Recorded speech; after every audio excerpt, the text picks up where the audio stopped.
Diego's the immortal VP.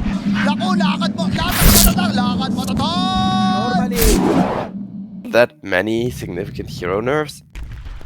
Though Death Prophet, I think, really got hit with a nerf hammer. I think Death Prophet as a fish is ridiculous. Atlantis, they are now gonna try for first blood onto none other than Z-Rain and Z-Rain. Your relatives. All's fair. And this time around, WS is gonna die to the Slark, who gets himself out with just 50 HP. What? Slark comes out from the tree line once again, and he says, wait, 3 attributes? Count me the hell in. Lan is gonna get right-clicked down for that, but Slark gets himself to starting agility and, more importantly, a lot of gold swinging his way.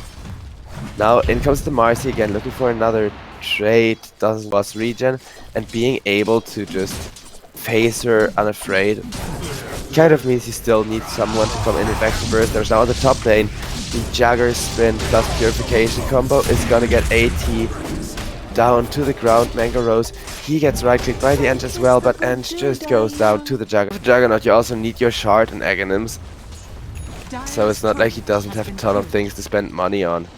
Rebound will connect on the Dazzle, and Dazzle killed off by Ayat. Every time she throws down her root, Slark is unable to initiate, unable to engage people the way he would like to. Now Slark gets leaped at by WS on that Marcy. He's still right clicking up at KSH. Can he get himself away? He does not want to get himself away. He wants to get Ayat. Will not succeed at that, so Dazzle has to kill him off. Yeah, that spin plus Purification coming in onto the Mars once more. Slark will manage to kill off WS's Marcy just before the Queen of Pain is there with the gank, and there's the Sonic Wave making sure Dazzle goes on down. So, Wonderboy, nice gank. We did talk about that, right? Queen of Pain being the hero are not quite gonna get the kill thanks to Dominate being there helping out. Oh, instead it's gotta be Z-Rain taken out of position. Slark just right clicking up a little bit, but what can you do if Queen of Pain is coming in? Not a lot is the answer. Wave available for him. They just kite him around, don't even engage in a man fight to begin with. Now Mars gets tossed back into the root and right click down with Ayat, and that ultimate dealing so much damage. This game, they are gonna try to go for him once again, and Jagger just spins himself out. Now with the arena, Mango Rose actually gets caught. He does have mana for an Omni Slash and is gonna Omni Slash into 4 people.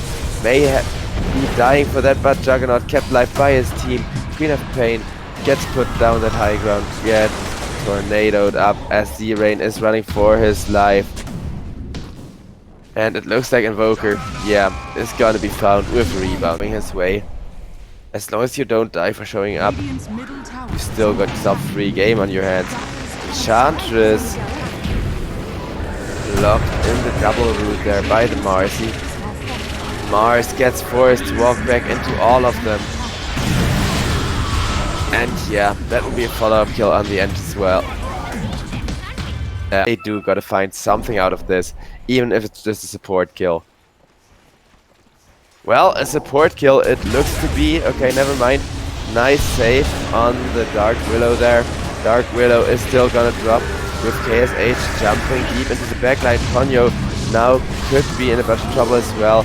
Clark still man fighting it up against the Omniite ultimate. Does get an ult out of his own. Nice Queen of Pain Sonic Wave means AT is low, and with the Omni Slash he is not gonna drop as Shadow Grave gets committed for him, meaning Dazzle is just gonna die to the Orchid damage. But that is a 2 for 1.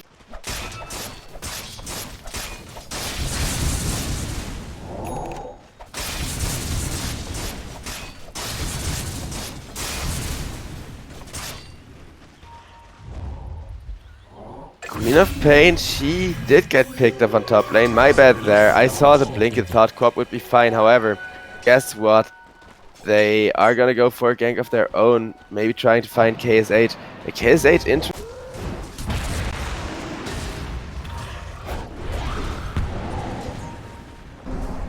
Over on top lane, Z-Rain has just been ratting for a little bit.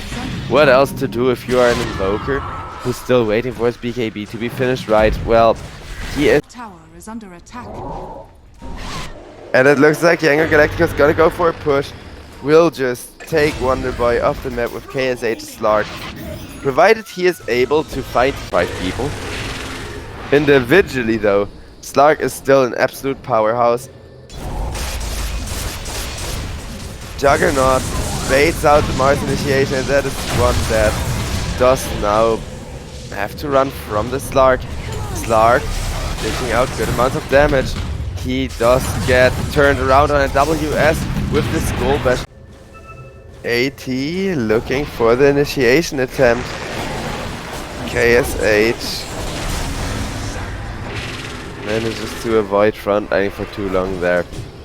This is a difficult Slark game if I've ever seen one, but Ponyo, he will get called out. No Omni Knight means Atlantis have so much harder of time fighting. They now no longer want to be the aggressor for sure. WS running away from the Nully, being available on Slark. Slark jumps the Willow instead. Dark Willow gets freaking 4-shot with the electric being available. And it looks like Slark going for more. Nice Screen of Pain, also keeping them all at bay. Sunstrike gets on dot, initiation target. Yeah, and that's gonna be the end combo down. With the Enchantress dying, it means a lot of the sustain has been taken away from the side of Yangon Galacticos. Slark, he is fine jumping in and out as he is not the main objective. Guess who is? It is the Dazzle. Make sure no more Shadow Grave. Invoker dies on the bottom lane to Mango Rose, as he decided to go for some solo push while the teamfight was happening, and now thought they omitted Slark getting the Aghanim's shard there, because it is basically a second mini ultimate, and it can come in so clutch, especially on a player like KSH, who has been playing really aggressively even by the Slark standards. Nice ulti from the Dark Willow. Is gonna set up an initiation on the Mars. Now Slark is able to go in there, is gonna start off on Ponyo's Omni Knight. Omni goes down, Queen of Pain finds a nice ultimate, but how nice is it really? Okay, now with the Skull Basher, Slark is gonna die to the Marcy. Slark will just turn around on the Queen of Pain, is just gonna take her off the map though, and the fight is still looking very, very solid for Yangon, as Yangon are looking for more. In comes the Juggernaut though, turning things around with that spin and double kill. Well, not a fit Slark.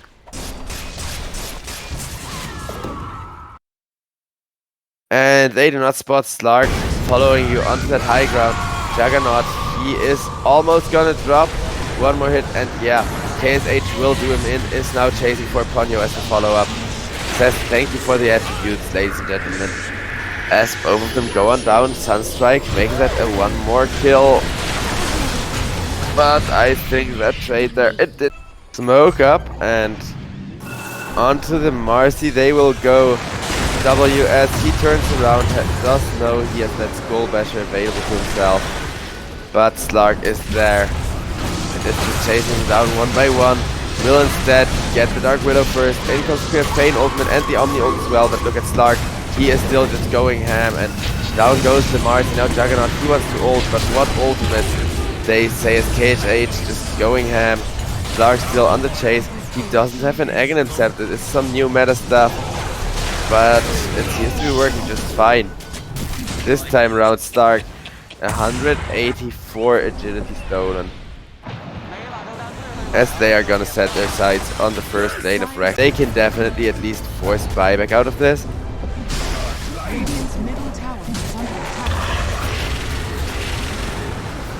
Now the Slark is looking for more as the Mars Arena does connect onto the Queen of Pain. And it looks like Atlantis, while their Juggernaut had a free game, not having a second carry, having both the Queen of Pain as well as the Marcy kind of fall off, is what's costing them the game. Marcy kept Slark at bay really well for a significant portion of this game as well. However, at some point or another, the Marcy just couldn't stand her own against the Slark anymore. You couldn't kite the Slark around, and you couldn't get away from either once he pounces you. I speak for the Choose trees. your hero.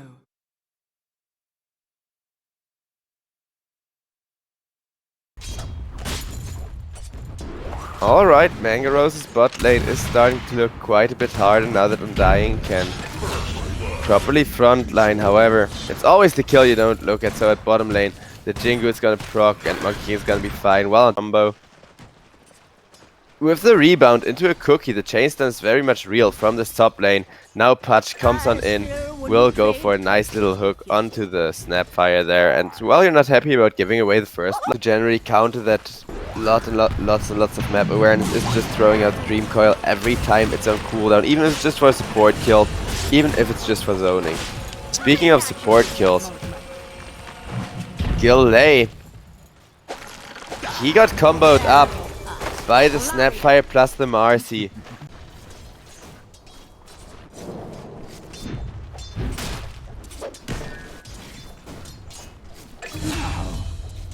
It's always the lane you don't look at, I swear.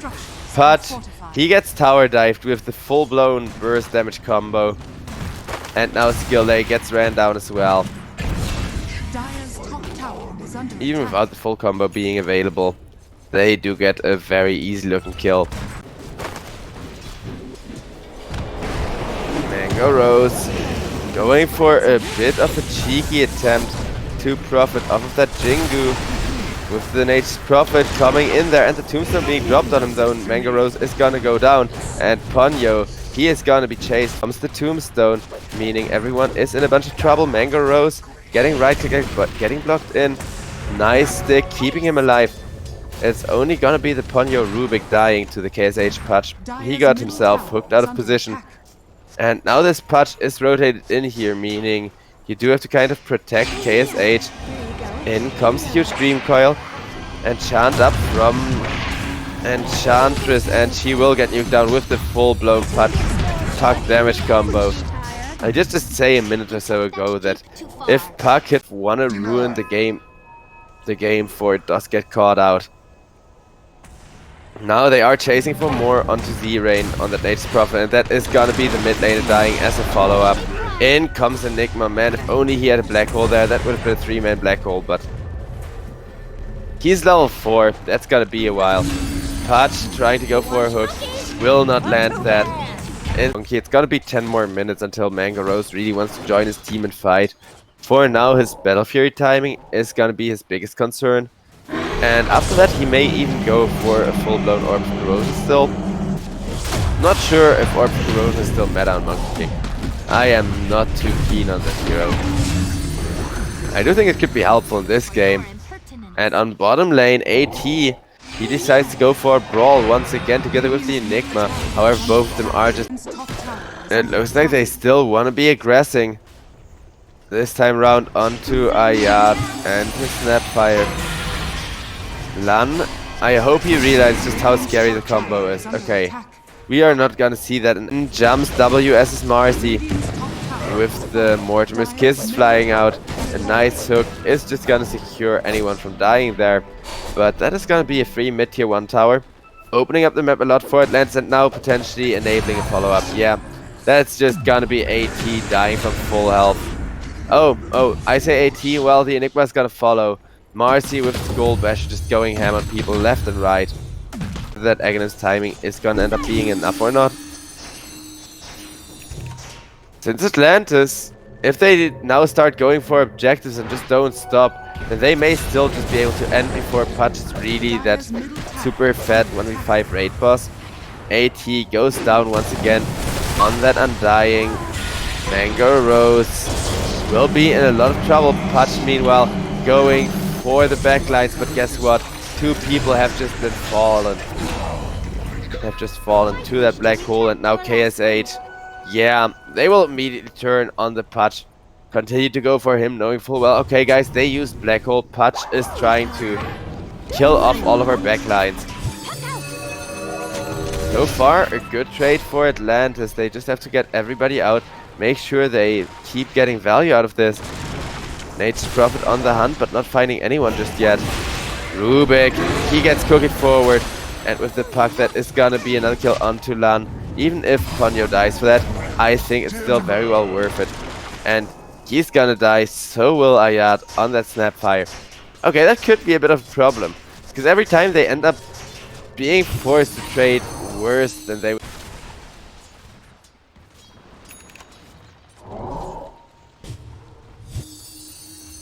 Nature's Prophet trying to cut the creep wave for the bottom push. Bottom tower is under attack. Zerain does not realize that everybody is gonna run him down for that. Yeah, maybe you should have TP'd out, friend.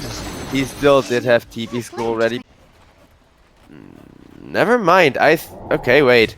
Did I miss something? Yangon Galacticos, they were all running at the Rubik, trying to go for a support kill. And they would have engaged straight into the smoke with a black hole available. They back off at the last second, leaving only AT behind though.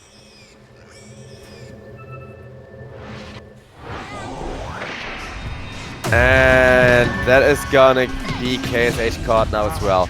So Enigma went back to base, and the rest of Yangon split up there. I am so withdraw. Mangaros on the top lane will now be the one they set their sights on with the black hole just to make sure he's absolutely dead. That will be his first life, and the second one is gonna be way easier with the touch already waiting for him to respawn. Nom nom nom. Down goes the Monkey King, who's supposed to 1v5 carry this game, not too far from now. You're harder to run at, start things off.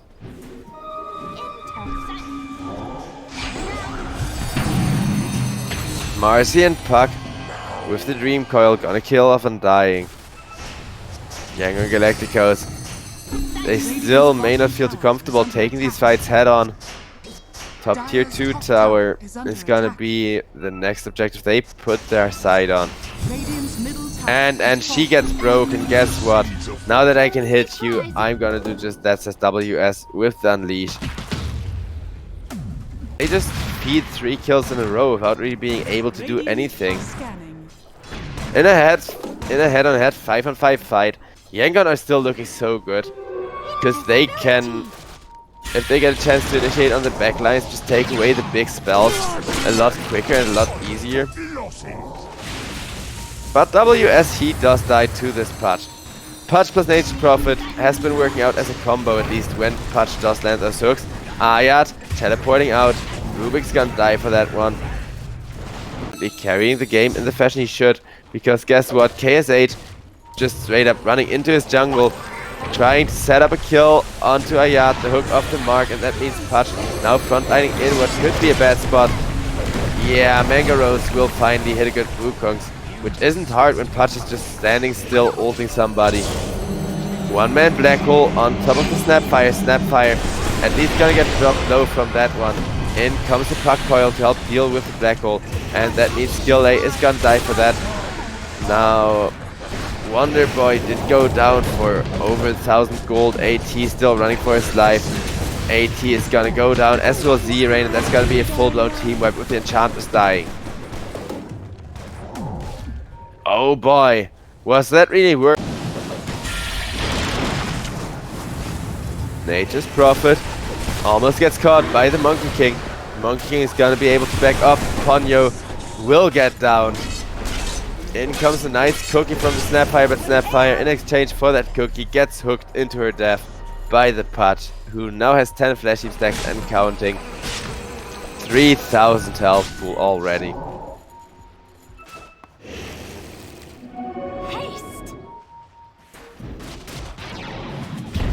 They think they're baiting and dying, and when instead it was a bait from the side of Yangon. But guess what? A bait into the Wukong's command is not gonna be enough to enable a good team fight, as now Pudge goes on down. And it is only 2 heroes alive from either side. You need excellent positioning. You need to kind of play those mind games. They do an excellent job of that on the side of Atlantis, and they are now looking to kill off Zerain. Make sure the most valuable hero from Yangon dies as well. This is a 16k gold lead, and now guess what? Mangaros is walking at that high ground. Is just gonna start chipping away at the tower with all of those Aghanim Scepter doubles. They come in real handy when it comes to pushing down buildings. And they hurt Enigma quite a bunch too. Enigma, even with a black hole, he would have died before the Monkey King would have to the black hole with how much damage those Monkey King flows deal to everyone. In comes the Undying, thinking he may have chance of frontlining. And Mangaros is taking low health a bit. However, he will just stun up the end. While Puck is poking everybody back. Nature's Prophet had to... Little do Yangon know though that there is 5 people roaming in and underway towards the Roshan pit. Roche almost dead, but there's the Wukong's command. Everybody tries to rush out of there. It's just gonna be Enigma dying and forced buyback as that black hole is quintessential, of course. Patch finds a nice ultimate onto Marcy, but Marcy is just gonna combo him down. Enigma will be there way too late, and yeah, Skill-A, he's standing on the sidelines like, I just bought back action. Skill-A there were one or two nice ones on the carries. He did find some openings for good black holes. Just never quite as huge as he would like to. Mango Rose jumps forward. Not quite finding the initiation, as that means his Rubik is gonna die. Marcy walks in. Multi-hero black hole gets cancelled out by the Monkey King though. And Marcy with the sidekick plus unleash. She is gonna unleash her wrath onto one hero after the next. And on the backline is gonna get caught. Will be the +1 or will she? The monkey ultimate makes sure they die even in the fountain. And buybacks coming out left and right. Z-Rain though, he realizes, yeah, if you cannot stand in your own fountain, then it is gonna be a good game. And they go for a full-blown team wipe in the fountain just to show how strong they are. Atlantis, they get a game where the Wukong's command is left entirely unchecked. We said it during the draft that Wukong's